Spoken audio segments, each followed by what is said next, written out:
जय भीम। मैं विदा करता हूँ। तो सर पहले नंबर आप अपना परिचय बताइए। मेरा नाम सुरेंद्र पाल सिंह बौद्ध, मैं जिला बुलंदशहर से हूँ। हाँ जी सर। और जैसे कि हमारे समाज का ये बहुत बड़ा ऐसा समय आ गया कि 2024 नज़दीक आ रही है और आने वाले समय में इतना कठिन हमारे लिए समय है कि एक ऐसी पार्टी सत्ता में बैठी हुई है जो हमारे मान सम्मान अधिकार को ख़त्म करने में लगी हुई है।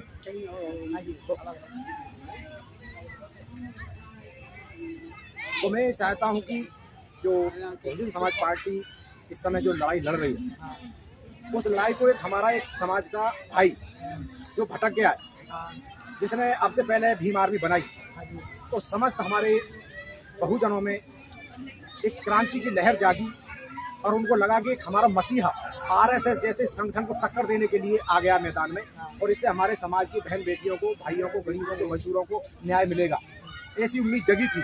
लेकिन वो इस लड़ाई को बखूबी लड़ ही रहे थे कि इसी बीच उन्होंने एक एएसपी आज़ाद समाज पार्टी बना के खड़ी कर दी।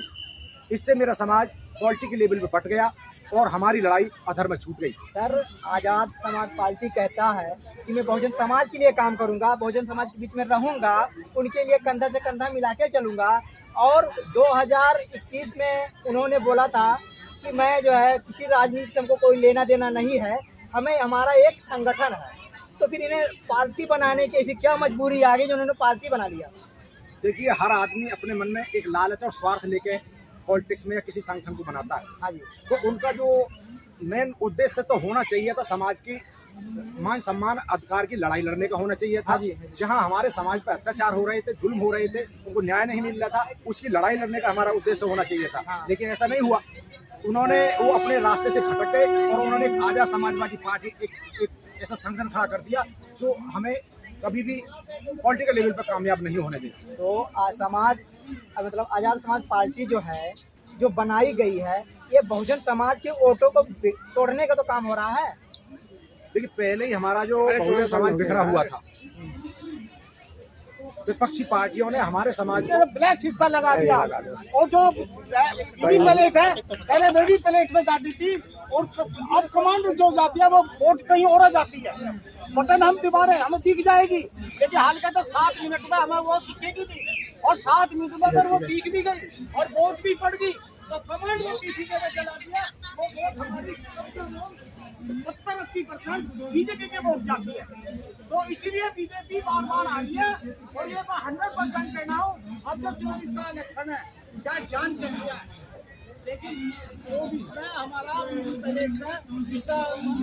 ईवीएम से हम वोटिंग नहीं होने देंगे, चाहे हमें मशीनें तोड़नी पड़े, चाहे इनकी गाड़ी तोड़नी पड़े, ये हमको बैठने पर सोचे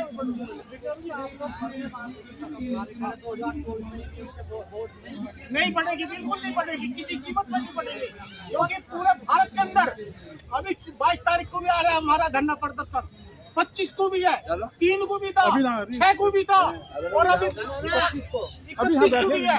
पूरे भारत का मोदी को तो नींद नहीं आने की, अब नींद तो चुनाव आयोग को नहीं आ रही, चुनाव आयोग को भी ना, चुनाव आयोग तो उसका चमचा तोता, वो तो उसका मोदी का तोता है, वो मोदी का तोता, वो जो चुनाव आयोग तो स्वतंत्र नहीं है ना, स्वतंत्र आपके सुप्रीम कोर्ट के जज स्वतंत्र छोटे ना मोदी बताओ, क्योंकि ईवीएम से जीत रहा, 100% जीत रहा, चोरी कर रहा जानबूझ के, हमारे संविधान का बेड़ा करने जा रहा धीरे-धीरे।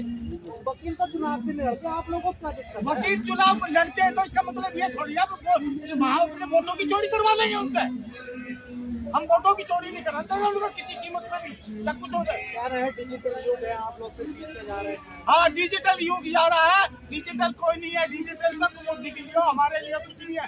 हमें तो जो हमारे संविधान में 61A में लिखा हुआ है, संविधान में लिखा है कि बैलेट पेपर से वोटिंग होती है और होनी चाहिए, हम वो चाहते हैं।